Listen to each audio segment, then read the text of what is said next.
Hi, may welcome sa aking first impression. Diba?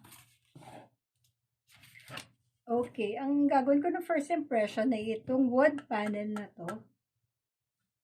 Hindi naman siya pan. Shelves. Wood shelves. Diba? Wood shelves na to.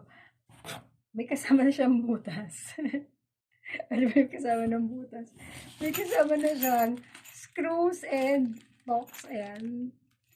Tapos, drill na lang kulang, Mi. Kaya kailangan mo magkaroon ng drill kung gusto mo magkaroon ng ganyan.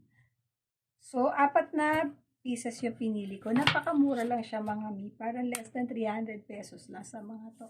O, diba? Sulit na lalong-lalo na kung gusto nyo magkaroon ng extra shelves. Ilagyan nyo ng mga pictures, mga abubot nyo, mga whatsoever. Tapos, madali na lang kasi didrill na lang yung wall. Tapos, i-shoot nyo lang to. Okay, sa quality, ay grabe, oh, ang kapal ng wood niya. Yan, kasi kapal na mukha. Ang kapal ng wood niya, 10/10.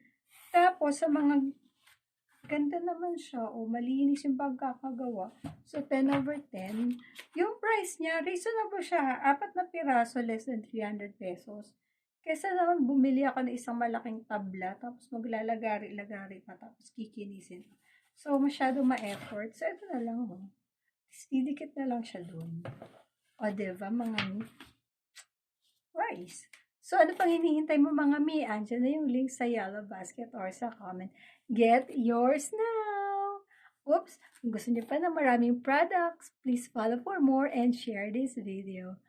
Yun lang.